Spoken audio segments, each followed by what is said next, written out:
pues vamos a seguir hablando un poquito del oscilador armónico. Vean que habíamos terminado la clase anterior hablando de osciladores en dos dimensiones.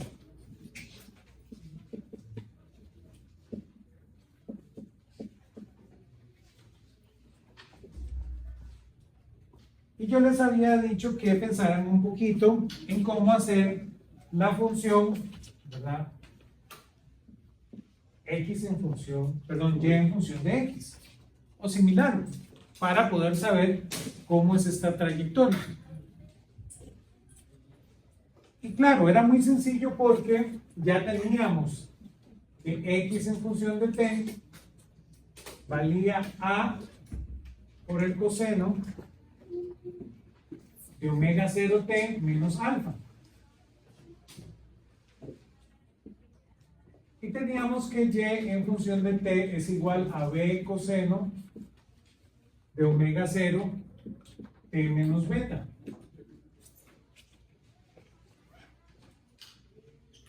Y les había dicho que pensaran cómo hacer esto, ¿verdad? Y claro, eso que los mandé a pensar un poquito era con malas intenciones. Porque, claro, a usted lo que se le ocurre es despejar de aquí el tiempo. Pero eso es complicado, ¿verdad? Aquí te mete una función inversa. Entonces se necesita un poquito más de malicia para trabajar este problema. Pero por supuesto, como estamos aquí para aprender, les voy a contar cuál es la malicia. La malicia viene de recordar lo siguiente. Voy a aprovechar propiedades del coseno. Realmente la identidad de la suma o la resta del ángulo interno. Entonces, yo puedo decir lo siguiente, que Y de t es B por el coseno de omega sub 0t menos alfa, y aquí es donde viene el toque. Yo puedo hacer aquí más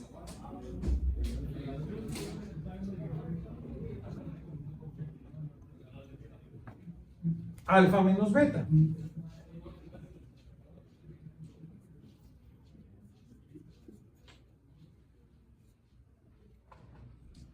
Pensando en que voy a anular la función. ¿Lo ven? Entonces, este que está aquí se resta y me queda como la función original. ¿Sí? Y claro, aquí lo que voy a tener es algo muy interesante porque es la suma de estos dos argumentos. ¿Lo ven? Entonces, claro, ahora puedo aprovechar la suma, la identidad del coseno de la suma de dos ángulos. Entonces, esto sería como verlo como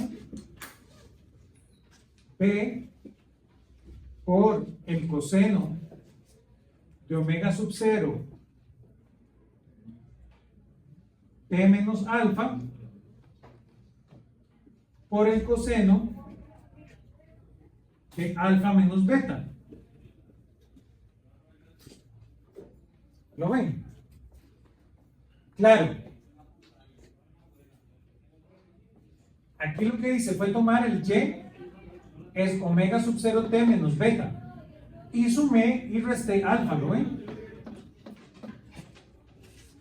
Entonces ahora sí, tengo la suma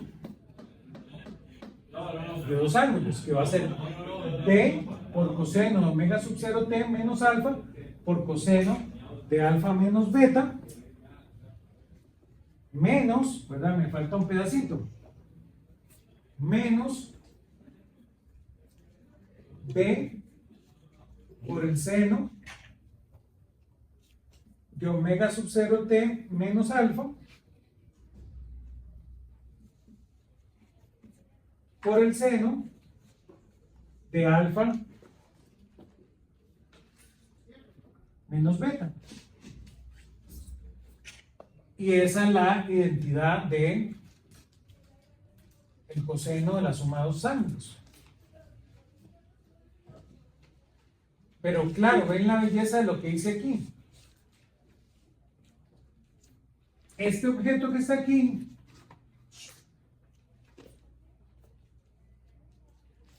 es realmente x de t.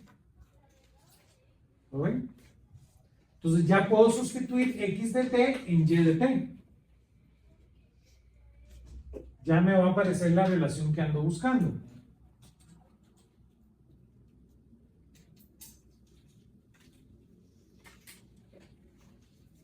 Entonces, definamos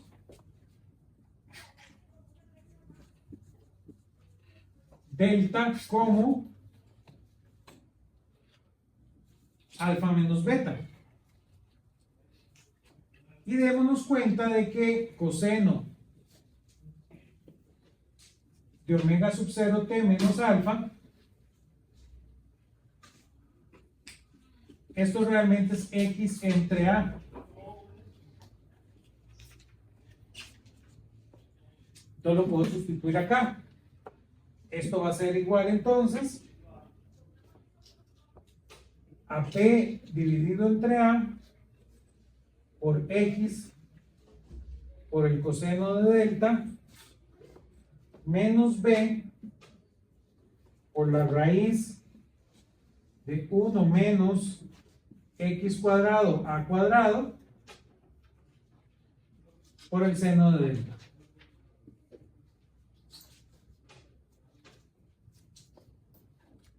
¿Todos me siguen acá?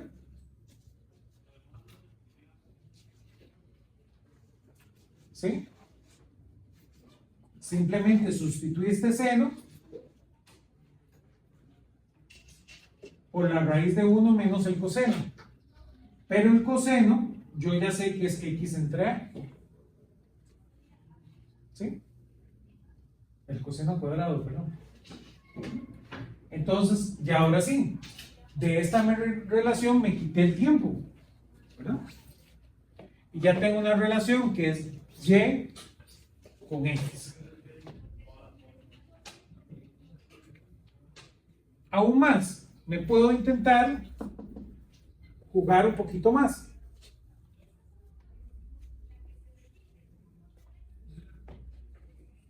Esto implica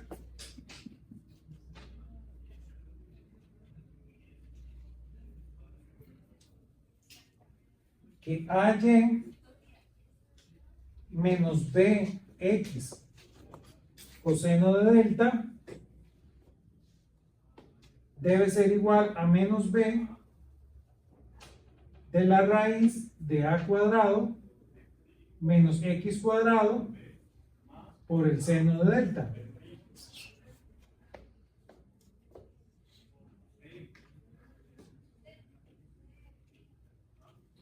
Y ahora puedo elevar al cuadrado a ambos lados para quitarme esta raíz. Si elevo ahí al cuadrado, yo voy a tener ahora sí que a cuadrado por y cuadrado menos 2ab xy coseno de delta más b cuadrado x cuadrado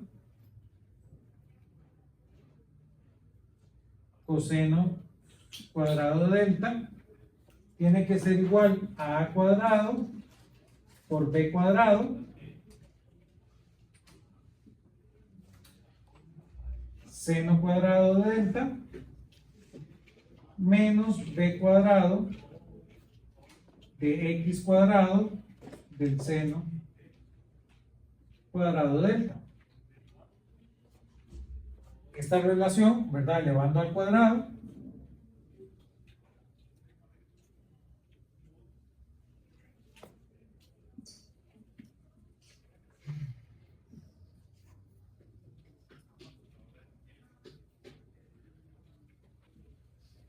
voy a tener esa relación.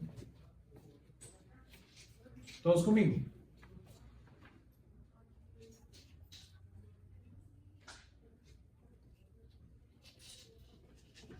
Pero ahora vean qué bonito, ¿verdad? Porque aquí quedan un coseno cuadrado y aquí queda un seno cuadrado.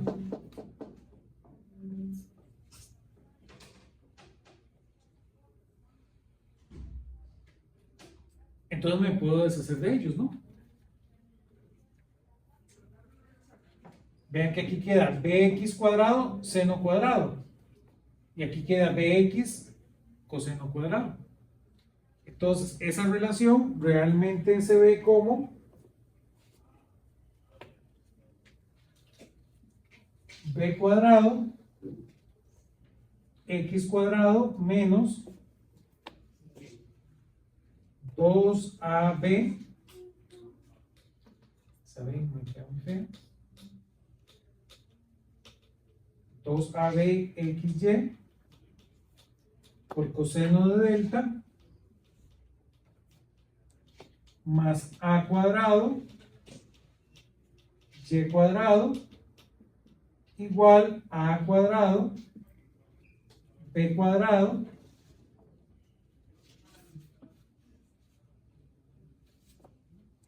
seno cuadrado delta.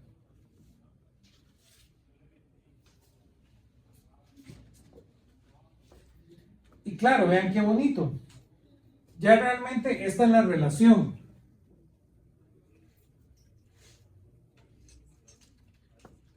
Pero podemos ver el caso en delta.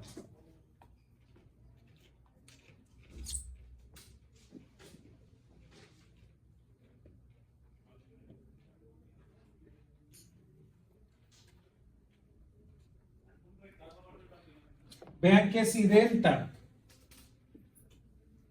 es igual a más menos pi medios, esto que queda aquí es la ecuación de una elipse, ¿verdad? Quedaría x cuadrado entre a cuadrado más y cuadrado entre b cuadrado igual a 1, que sería la elipse. Y aún, si a es igual a b, eso nos quedaría la de un círculo. Entonces, nuestro oscilador, su trayectoria sería elíptica para ese caso, y si las amplitudes son iguales, es esférica. ¿Sí?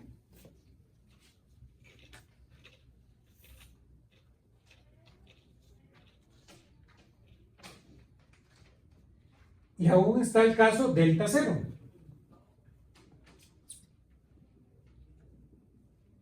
Es otro caso aún más especial. En ese caso, vean que lo que sería cero es esto que está aquí. Entonces, ahí queda un cuadrado perfecto. Queda b cuadrado, x cuadrado menos 2ab xy más a cuadrado y cuadrado igual a 0. Pero esto es un cuadrado perfecto. Entonces, esto es bx menos ay elevado al cuadrado igual a 0. Entonces, realmente esto es una línea recta. Entonces, esto implica que y es igual a b entre a por x. Y sería una línea recta. Da una respuesta parecida cuando delta es más menos pi. El caso 0 tiene una respuesta muy parecida, solo que en ese caso yo tendría que y es igual a menos b entre a por x. Sería una respuesta parecida.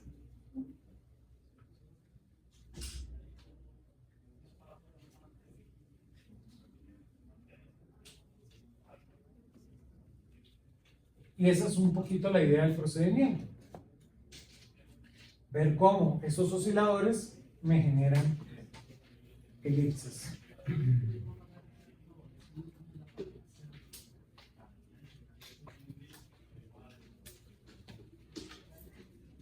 Y claro, ya de una vez a ustedes como físicos se les empieza a prender el bombillo.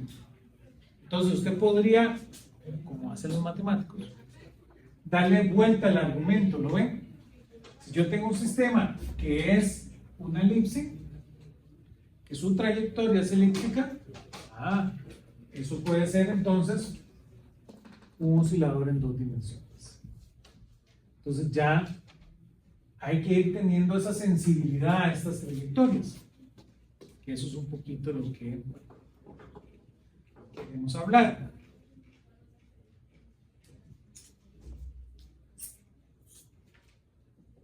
Voy a borrar por acá para hablar del caso más general.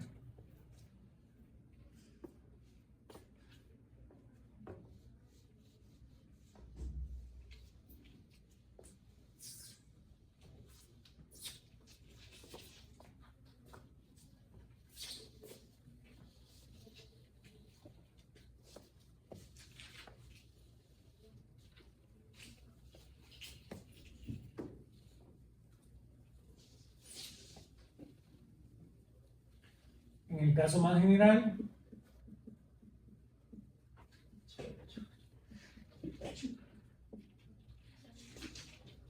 las frecuencias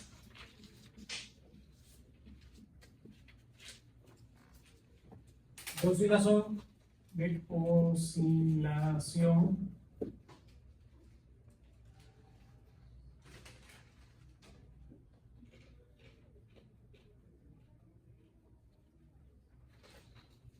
las frecuencias de la oscilación no son la misma.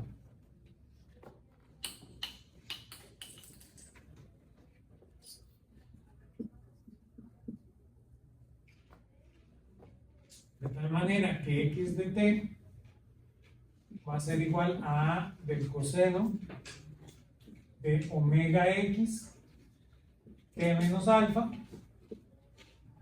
y y de t va a ser igual a b coseno de omega y de t menos alfa, menos beta.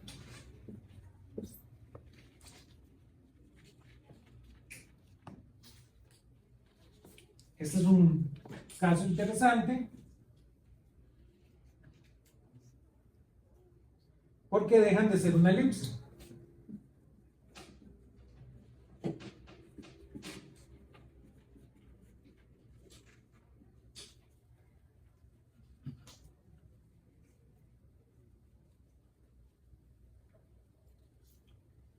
Tienen un nombre particular, son las curvas de Lissajous. Y lo que es interesante es que son solo cerradas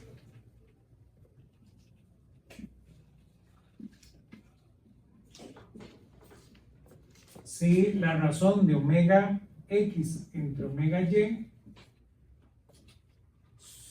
es racional, es fracción racional.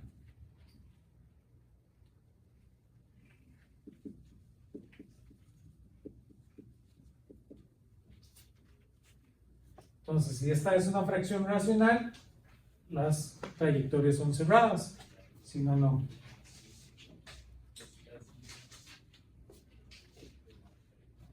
Preguntas.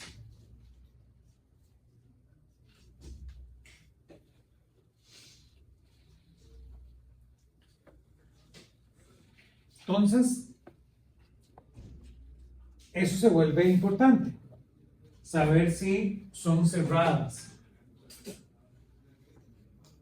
Vamos a ver más adelante en el curso que eso nos dice un poquito de la estabilidad del sistema. Entonces, usted tiene que estas trayectorias son cerradas, usted tiene más que decir sobre qué tan estable es el sistema. Entonces, ese se vuelve un concepto importante que vamos a retomar. Hablemos ahora sí de cómo se ve el diagrama de fases. Ya hablamos un poquito del diagrama de fases. cuando inició el curso.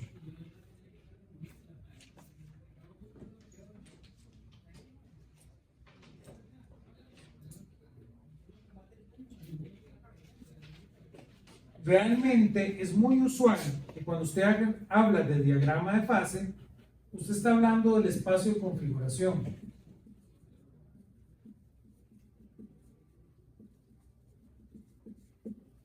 ¿Se acuerda? Donde los puntos están formados por X punto. Entonces, aunque se llama diagrama de fase, usted lo que está dibujando es el espacio de configuración. Entonces, hay que tener ese pequeño cuidado conceptual. No es nada muy importante, pero tenemos que tenerlo en claro, ¿verdad? Que seguimos ahí en el espacio de configuración, donde tenemos X y X punto.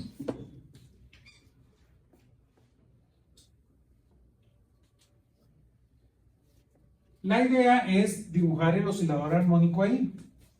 Sabíamos que X en función de T es igual a por el seno de omega 0t menos delta. Y si sabemos eso, sabemos X punto.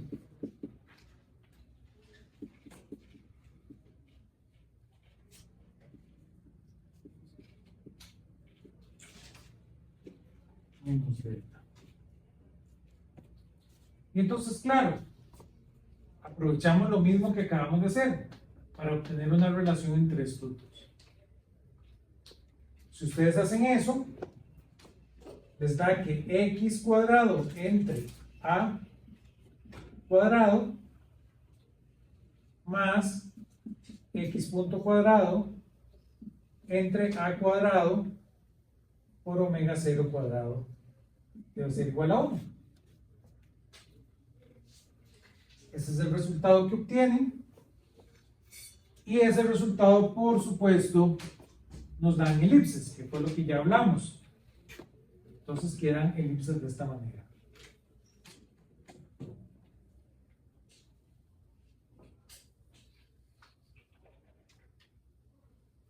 Estas elipses todas caminan en esta dirección.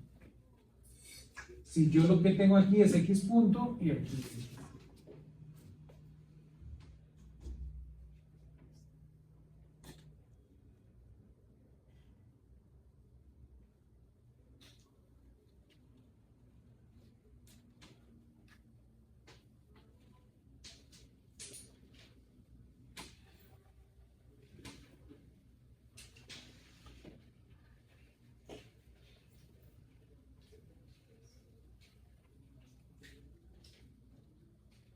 Y claro, lo que es interesante es que nosotros sabemos que la energía es igual a un medio de K por A al cuadrado.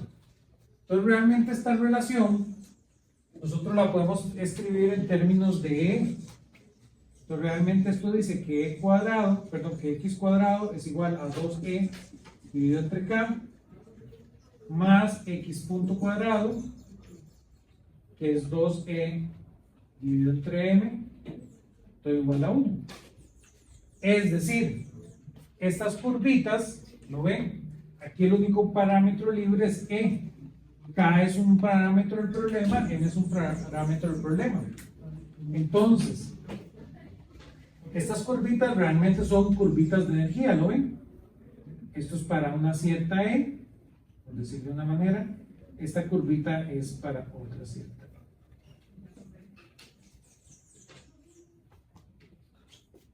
Y claro, ustedes deben ser capaces de decirme por qué la curva se mueve en esta dirección.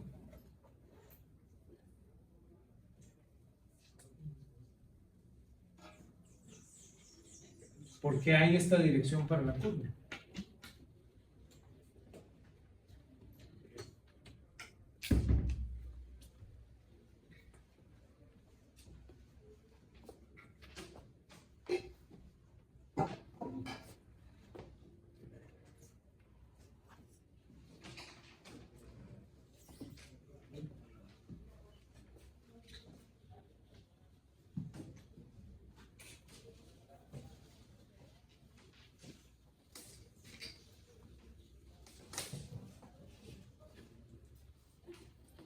¿Qué me dicen?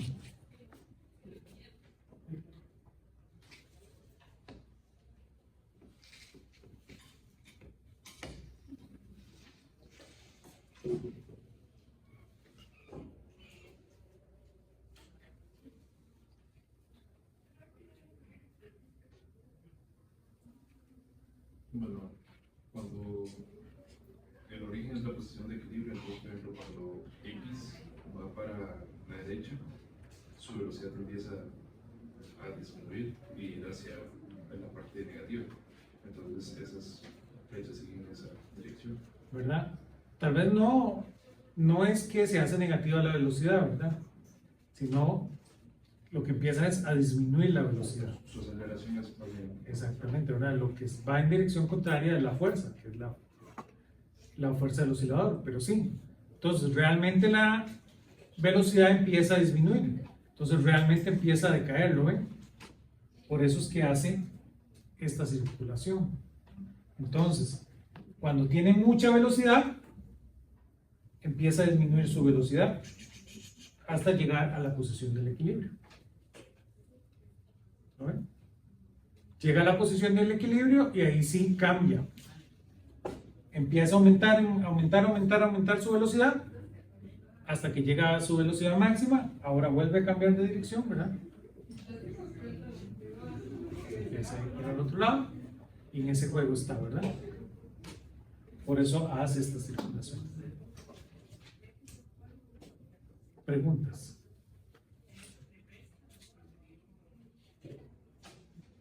¿Sí?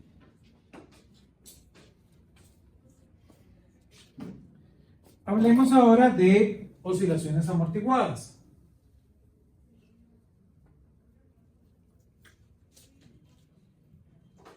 Sí, ¿verdad? Perdón, la posición del equilibrio es aquí, ¿verdad? En x0. Entonces, esta es la máxima distancia que se puede alejar. Entonces, viene la velocidad, disminuye hasta ser 0.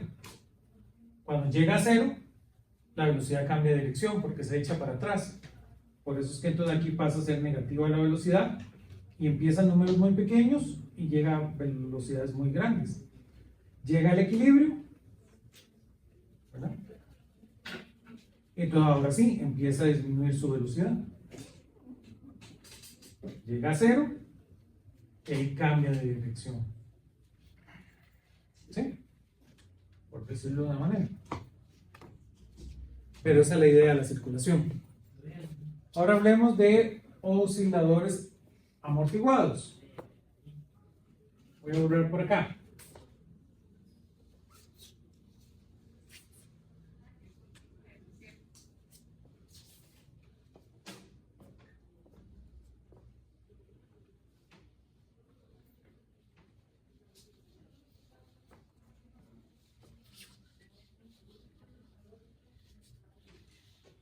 Tenemos un pasito más en esta idea de osciladores.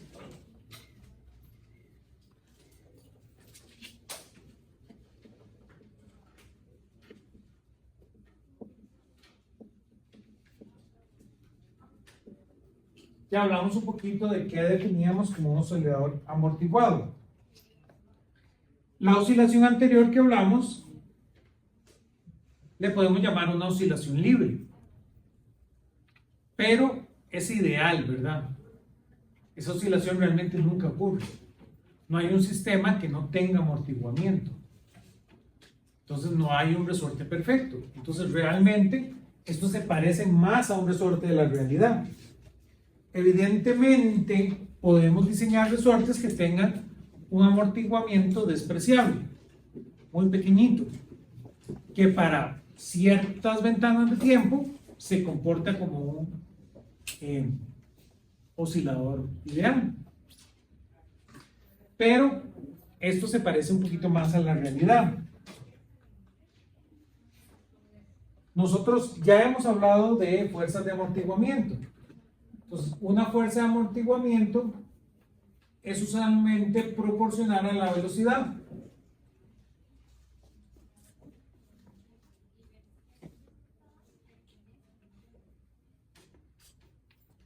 Para nuestro sistema, Esto lo podemos representar como menos b por x punto, por decirlo de una manera. Esa sería la fuerza de amortiguamiento. La ponemos de esa manera para que b sea positiva siempre. ¿Sí? Entonces nuestra ecuación se ve como mx punto punto más bx punto más kx. Y claro, esto que está aquí les tienen que ustedes levantar una alerta, ¿lo ven?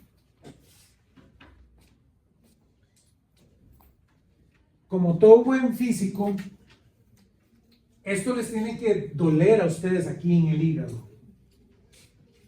¿Lo ven? Esto que está aquí, estamos diciendo x punto, x2 punto. ¿Qué es eso?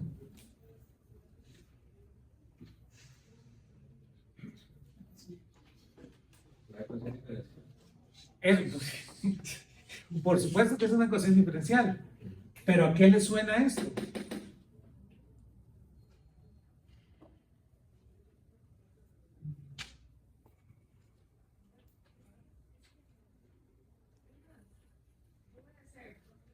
¿Qué les parece? Y claro, cuando llevemos el curso en posgrado, que se lo recomiendo, el profesor es bastante elegante, esto es uno de los puntos donde más le damos vuelta al problema. ¿Por qué es así? Eso no es una ecuación de cinemática. No, porque la cinemática no tiene este término.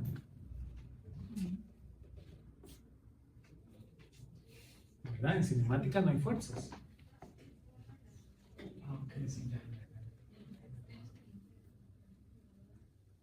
No le recuerda nada de eso. Ecuación cuadrática. Una ecuación cuadrática.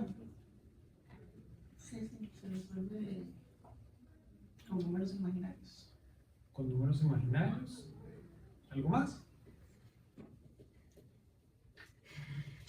Les voy a dar la respuesta, ¿verdad? Porque tenemos que irnos para la casa, ¿no? Esto de primera entrada a mí me parece una expansión de Taylor. No. ¿Lo ven? Tenemos X. Tenemos X'. Tenemos X2'. ¿Lo ven? Claro. No se preocupen. Por aquí empezamos la definición, ¿se acuerdan? ¿Sí? Lo primero que hicimos cuando hablamos de amortiguadores de osciladores fue poner una expansión de Taylor.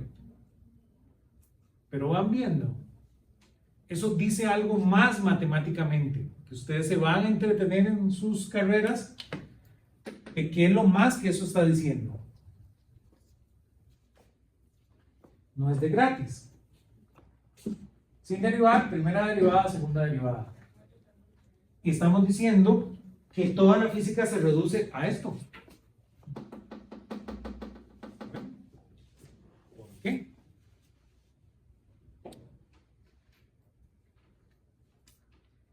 Sigamos avanzando mientras ustedes se maravillan de mi ecuación.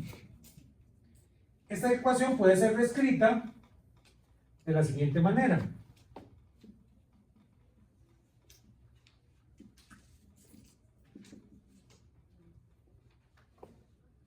Como x punto punto más 2 beta x punto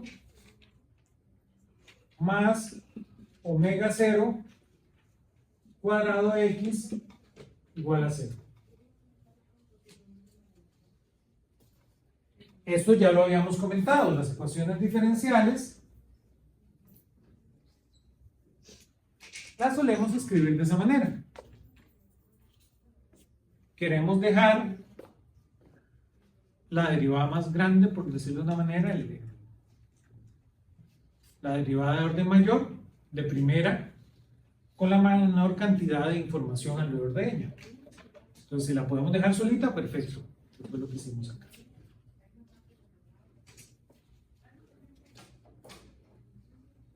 Esto ya con la idea de resolverla, donde beta no es más que B entre 2M y omega 0 es lo que conocemos, K entre M raíz.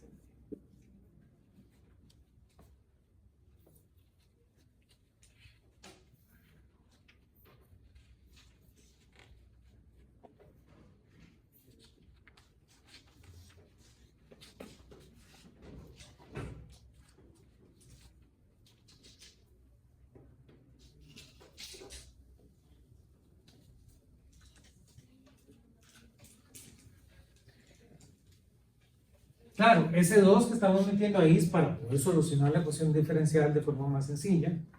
No hay ninguna ciencia detrás de eso. Y de todos ustedes ya saben resolver esta ecuación diferencial. ¿Sí? Ocupan las raíces auxiliares. ¿Se acuerdan? Entonces, realmente la raíz auxiliar, voy a usar una R, más menos va a ser igual a menos beta más menos la raíz de beta cuadrado menos omega 0 cuadrado. Entonces, si esta es la raíz auxiliar, la solución general es de esta manera.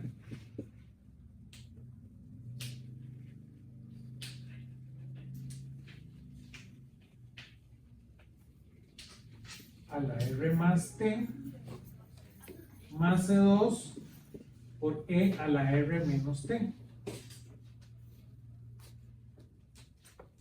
Y claro, puedo sustituir lo que vale R en esta relación.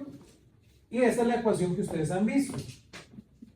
De tal manera que X de T va a ser igual a E a la menos beta T por A1 de el exponente de la raíz de beta cuadrado menos omega 0 cuadrado por T más A2 del exponente de menos raíz de beta cuadrado menos omega 0 cuadrado por T y cierro paréntesis cuadrados. Claro, yo espero que a esta edad todos ustedes tengan claro que E a la X es lo mismo que el exponente de X. ¿Sí? Pero como aquí nos están viendo de todos los lugares del mundo, hagamos la aclaración. Pero yo espero que no se enreden. Esto lo cuento porque en un examen, ¿verdad? Un estudiante se me asustó, no sabía qué era X.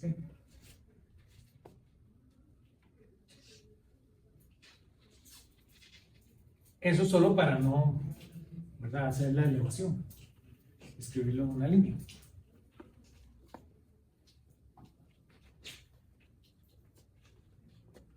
Donde ahora claramente tenemos tres casos, ¿lo ven? ¿Qué es lo que estaba mencionando el compañero? Que ahí pueden aparecer números complejos.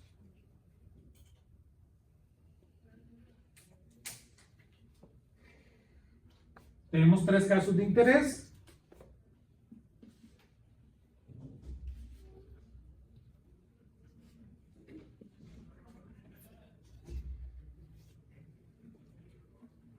Debido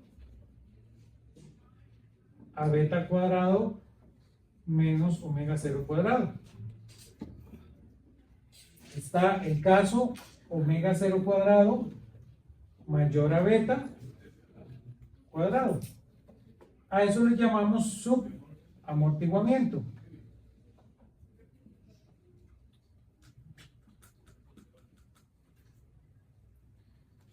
tenemos el caso omega 0 cuadrado igual a beta cuadrado. A ese le llamamos amortiguamiento crítico.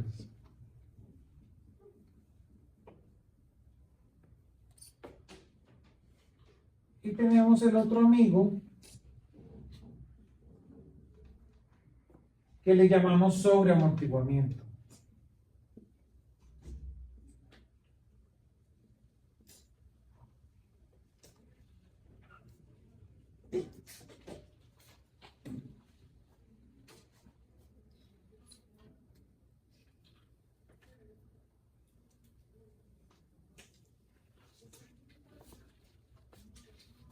¿Todos conmigo?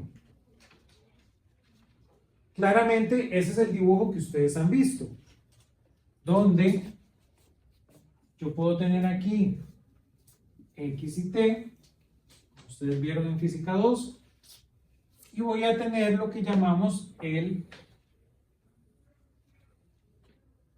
amortiguamiento. Entonces tenemos el caso muy violento y tenemos el caso aquí crítico, que son los casos de amortiguamiento. Vean que básicamente lo que estamos diciendo es que aquí la oscilación es más fuerte que el amortiguamiento.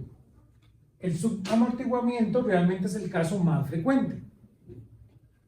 Vean que en este caso, en el amortiguamiento crítico, son del mismo orden. Y después está en el caso donde realmente el amortiguamiento es mayor. ¿Sí?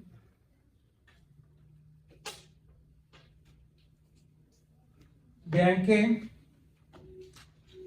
esto que está aquí lo vemos como un envolvente, que es lo que hace que nuestra onda vaya disminuyendo.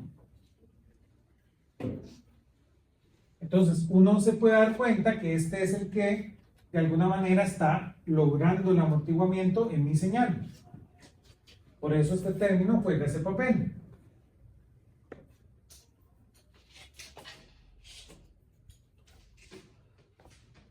Para el caso del sub, muchas veces solemos definir omega 1 cuadrado como omega 0 cuadrado menos beta cuadrado.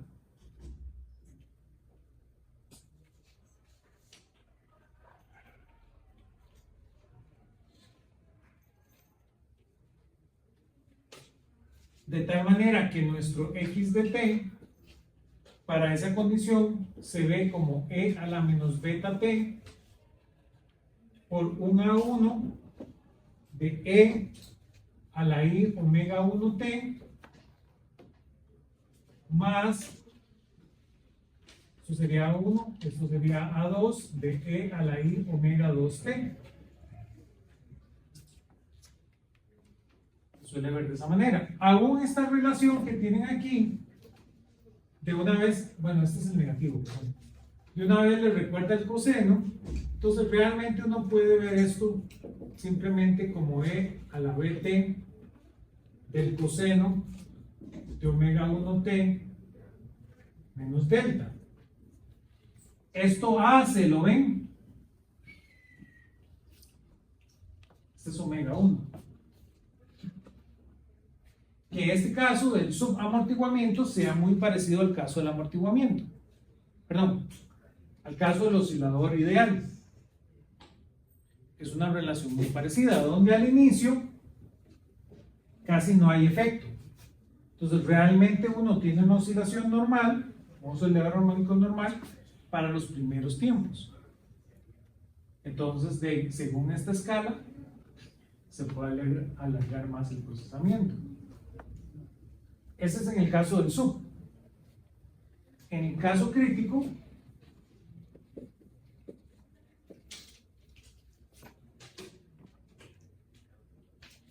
nuestro x de t vean que va a ser simplemente A más B T por E a la menos BT. Perdón, a la menos beta T.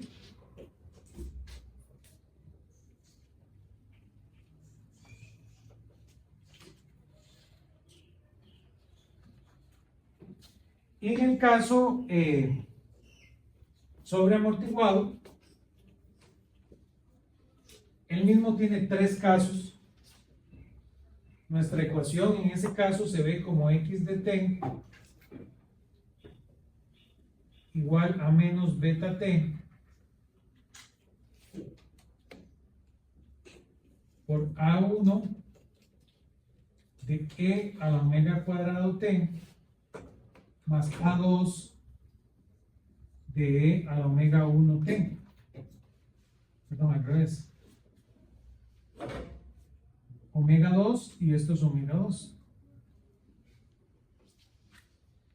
Donde en este caso nuestro omega 2 lo definimos como la raíz de beta cuadrado menos omega 0 cuadrado. Entonces vean que perdemos el imaginario, porque lo estamos metiendo entre el omega.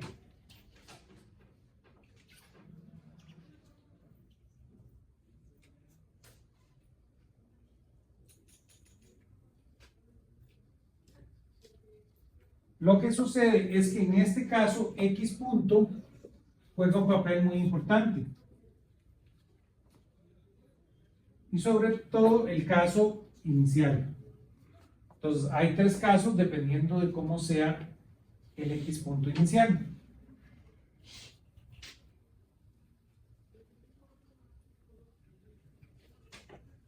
Que eso es importante para el sobreamortiguado.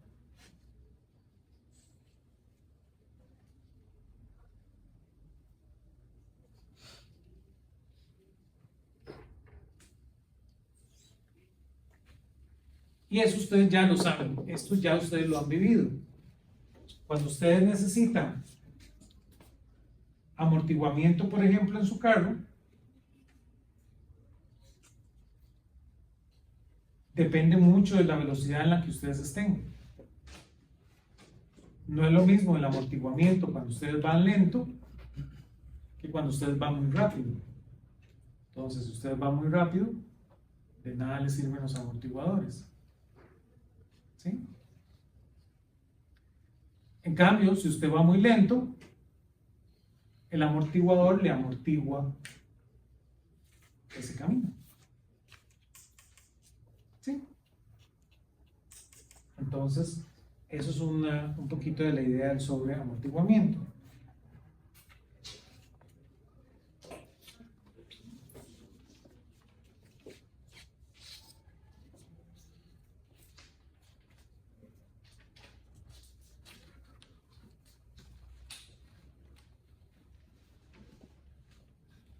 Y por supuesto, ya vamos a complicar aún más esto.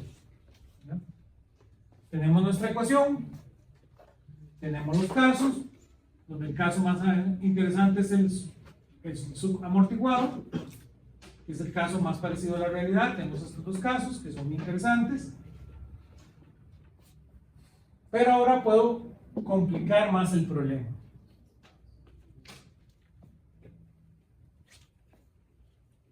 Dándole una fuerza impulsora. De ahí es donde viene el término. Esto ahora se parece más a la realidad aún. Y por supuesto, como estamos cerca del 11 de septiembre, podemos hablar de lo siguiente. Cuando metemos una fuerza más, vamos a generar algo que le conocemos como resonancia. ¿Sí?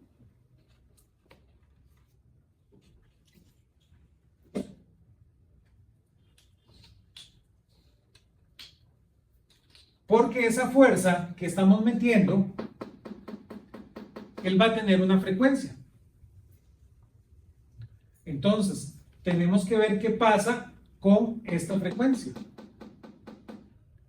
Si la aumenta o la disminuye. Esto ya ustedes lo han hablado en las ondas. En este curso vamos más adelante a meternos en ese tema. Pero las ondas pueden tener interferencia constructiva e interferencia destructiva, ¿se acuerdan? Eso pasa aquí.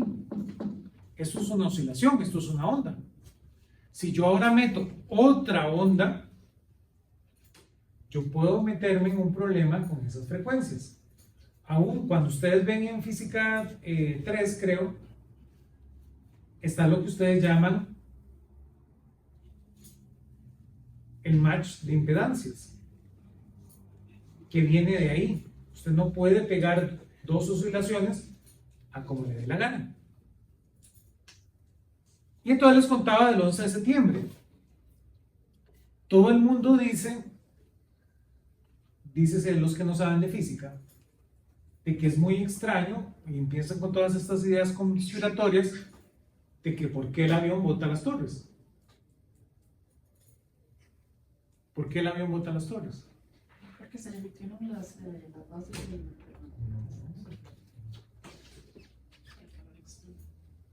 No.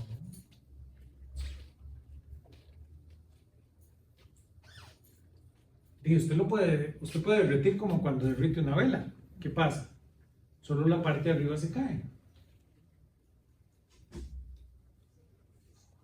Y entonces a usted le dicen el cuento. ¿Lo ven? Esa es la respuesta de los que no son físicos. Usted le dice, pero esto cayó aquí, pa, y lo golpeó. Porque eso es una mala respuesta. No da detalle. Sí, no. No da detalle. Ya. Eso sí, pero usted como físico, ¿por qué sabe si esto le cae a esto aquí abajo? Porque eso es una mala respuesta. Porque esto toda la vida ha soportado.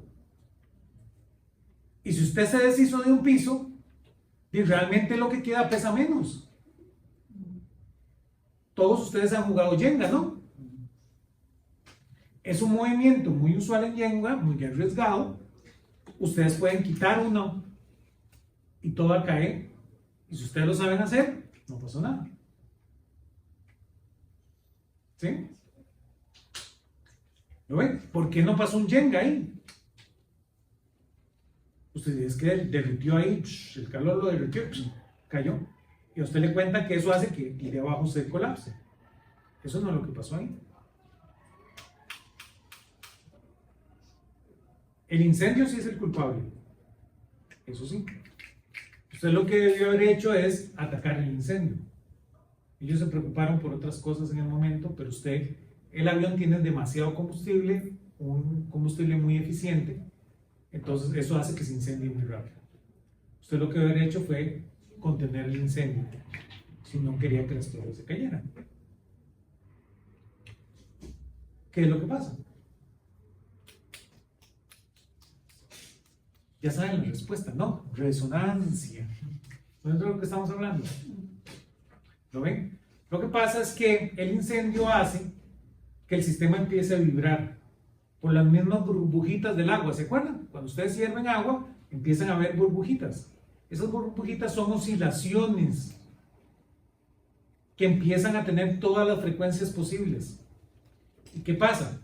Esas oscilaciones encontraron la frecuencia de resonancia del edificio. ¿Y qué pasó? Se desmorona. Y eso es peligrosísimo, ¿verdad? Porque usted respira el edificio, ¿lo ven? Y hay una cantidad importante de gente que murió por haber respirado el edificio. Y mueren tiempo después. Que eso es muy interesante. Esas son víctimas que nadie les cuenta. Hay mucha gente que murió mucho tiempo después de afecciones respiratorias porque respiraron el edificio. Y para que vean lo bonito que es la física, hay personas que murieron por no viajar en avión. Hubo más personas que murieron por no agarrar aviones debido al 11 de septiembre que las personas que iban en los aviones. Es más probable morir en un accidente de tránsito que un accidente aéreo. Entonces, muchísima la gente dejó de tomar aviones y hubo más, ¿verdad? Está reportado que hubo más accidentes, muertos en accidentes de tránsito, hubo un pico después del 11 de septiembre. lo cual es muy interesante. Y el problema es que, ¿qué pasa? No solo en los Estados Unidos la gente dejó de viajar en avión. Los aviones que se cayeron eran aviones estadounidenses, por decirlo de una manera. Pero eso genera un frenesí. Entonces, el ataque del 11 de septiembre realmente es más efectivo por el frenesí que por el ataque mismo. Entonces, usted debería contabilizar todas esas víctimas de accidentes de carros, ¿verdad?, que nadie tomó en cuenta.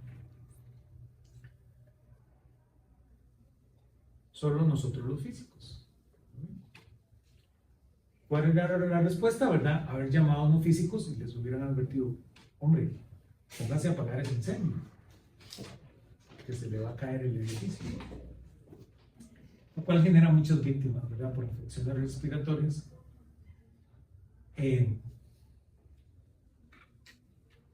Está el caso famoso del puente de Tacoma. ¿Sí lo conocen? Es exactamente lo mismo, ¿verdad? En el puente de Tacoma, el viento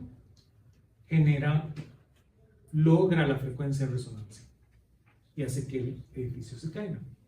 Técnicamente hay algo más. ¿Lo ven? Usted no solo necesita generar la frecuencia de resonancia.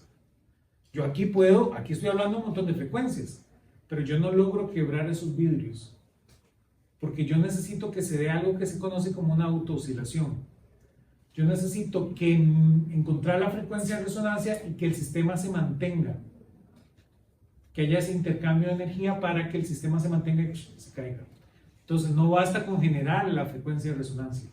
Yo necesito que la frecuencia de resonancia se esté generando en lo que conocemos como una autooscilación, que eso supera este capítulo, pero lo hablamos un poquito más adelante. Pero, por supuesto, lo más grave, el primer paso, es haber encontrado la frecuencia de resonancia. Este es el famoso de la cantante de ópera, ¿verdad? Que ella logra la frecuencia de resonancia de la copa, ¿verdad? Ella empieza hasta que llega a la frecuencia de resonancia de la copa y la quiebra. Pero ustedes lo pueden hacer en casa y les cuento, ¿saben qué? Ustedes no logran quebrar la copa, al menos no con la voz, ¿verdad? La pueden dejar caer y por eso su mamá no se las presta, ¿verdad? Pero usted necesita generar esa otra parte. Sí, usted logra la frecuencia de resonancia, pero no la logra mantener en la autooscilación. Pero eso es tema para otro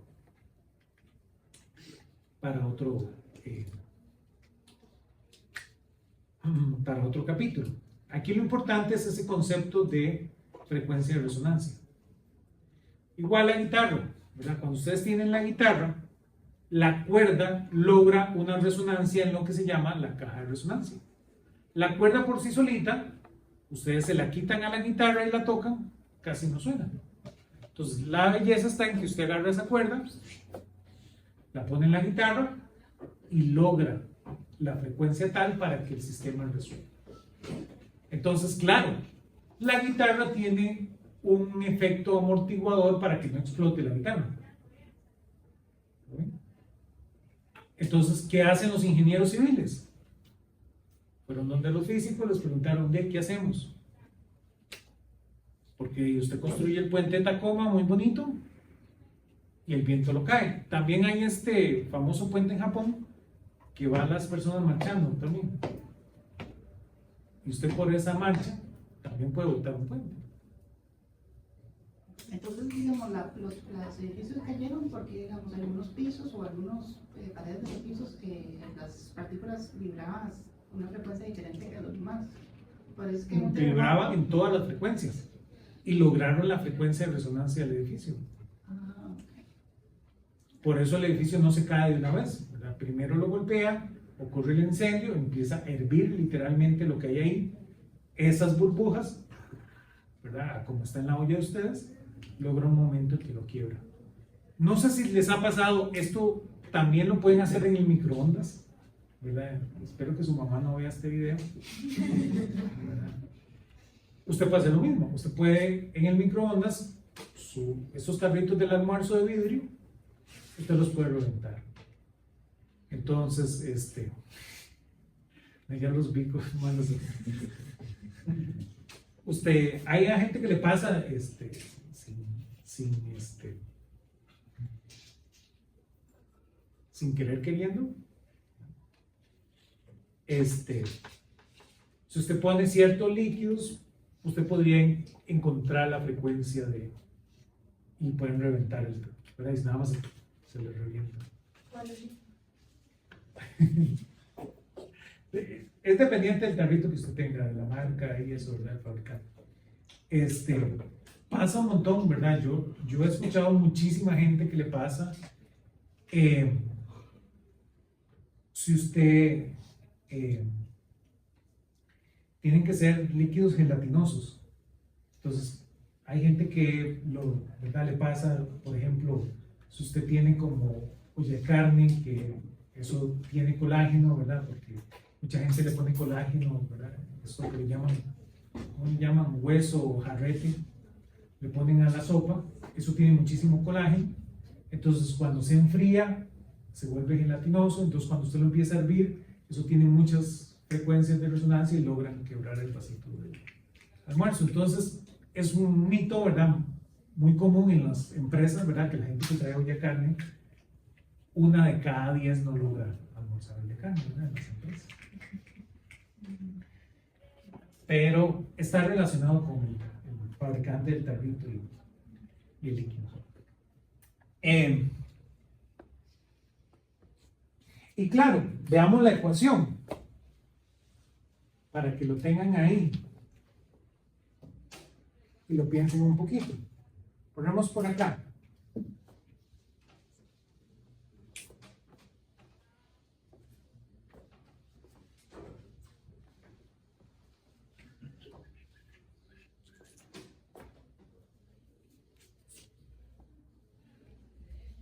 Claro que si estuviéramos en el MIT probablemente hubieran dejado traer un microondas y hubiéramos reventado los tarritos.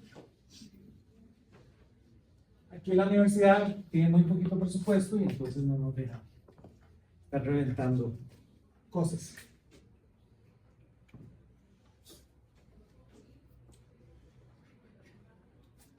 Entonces vean, a este le llamamos fuerzas impulsoras sinusoidales.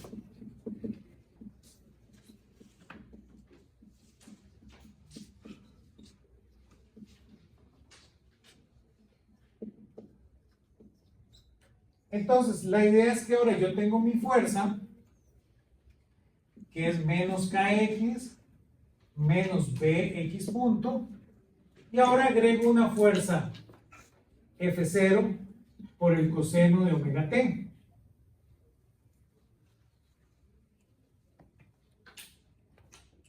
Y claro, si yo ahora veo esta ecuación la puedo observar como mx punto más bx punto más k por x igual a f0 coseno de omega t.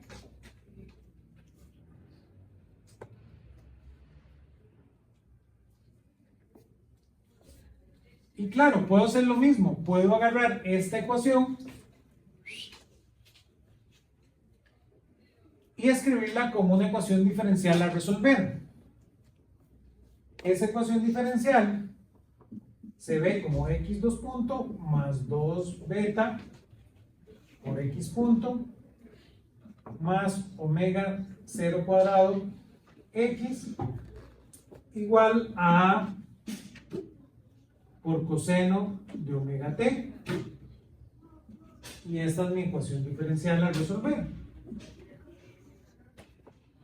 donde A es por definición simplemente F0 entre M.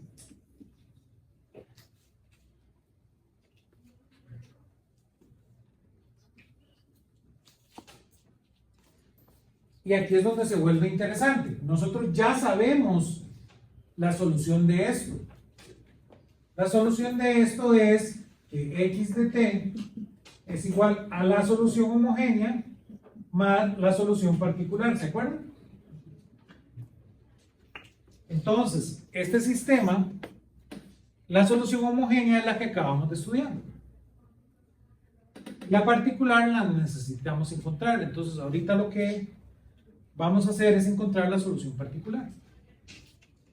Porque ya tenemos la solución homogénea. Ahora, antes de eso,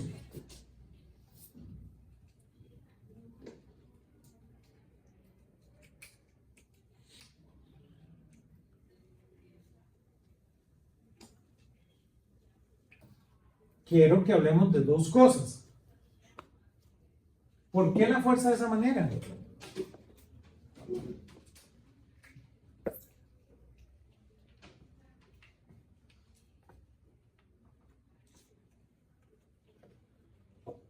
¿Por qué no pongo una fuerza, no sé, alguna otra?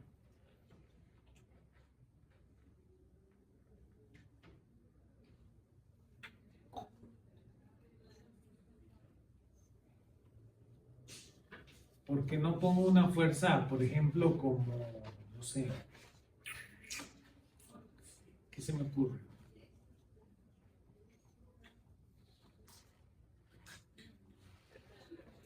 X a la 3.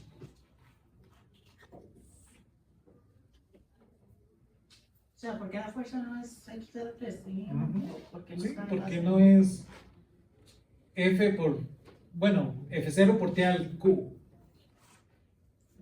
Porque es completamente cíclica. O sea, necesita un coseno. Porque es completamente cíclica. Porque O la pregunta es al revés. Porque usted va a hacer la fuerza completamente cíclica. Porque dice sinusoidales. Pero ¿por qué la hace sinusoidal?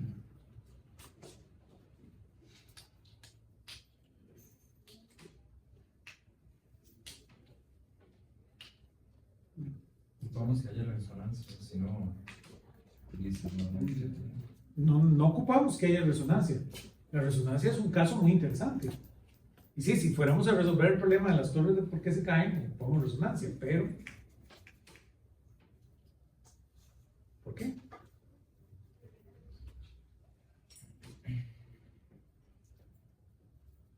Piénselo. ¿Verdad? Piénselo para la siguiente clase. ¿Qué les dice a ustedes su físico interno? Vean a ver si despierta la fuerza en ustedes. Otra cosa que quiero hablarles es cómo se encuentra la solución particular. ¿Qué aprendieron ustedes? ¿Cómo se hace con la solución particular?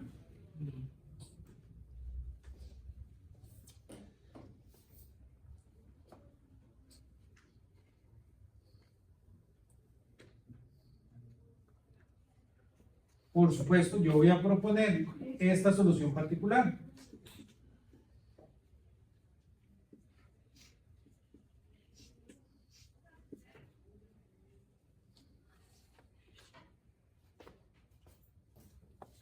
¿Por qué yo propongo esta solución particular?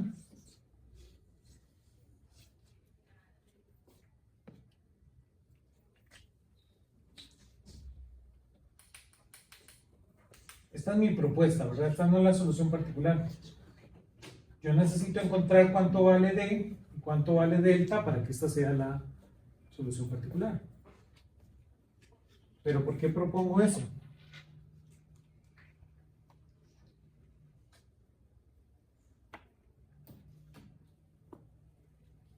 ¿Qué aprendieron en su curso de ecuaciones diferenciales?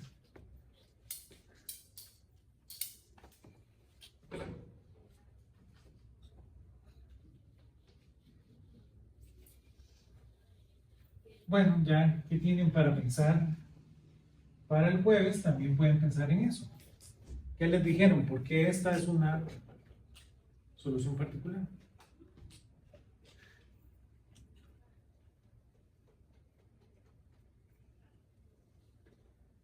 Piensen eso para el jueves y nos vemos el jueves, misma hora en el mismo lugar.